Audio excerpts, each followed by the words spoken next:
Well, tonight, the race for Alabama's most powerful seat is heating up. Several candidates are being mentioned to be running for governor in 2026.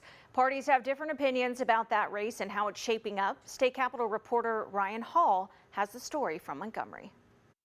Senator Tommy Tuberville recently posted on social media he's still praying about how to best serve the people of Alabama. He's among several candidates considering a run for governor in 2026. I caught up with both parties to get the reaction to the race. Candidates can start raising campaign money next month, a year out from the primary election. Lieutenant Governor Will Ainsworth has hinted he might run for governor alongside Senator Tommy Tuberville. Republicans say they want to see a campaign of new ideas and policies. Immigration is important, but I would argue that it's probably not as important to somebody that has to send their child to a failing school every day.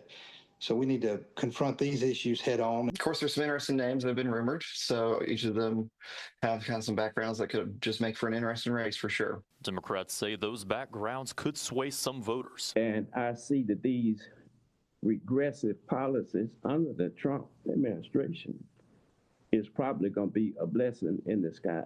If Tuberville does decide to run, Hale County GOP Chair Mason Dice says the race for his Senate seat will be one to watch. There's a number of candidates who I'm really interested to see. John Merrill, our Attorney General, and I'm sure there'll be more come out of the woodworks.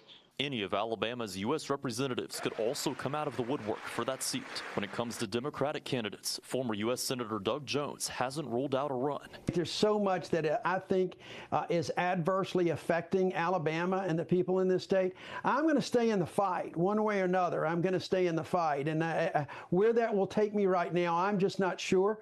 We're going to be looking at a lot of different things.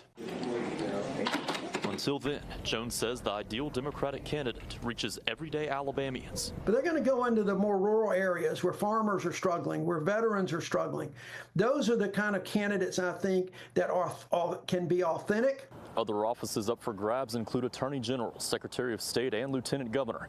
Primaries will take place on May 26th of next year. In Montgomery, Ryan Hall, CBS 42 News.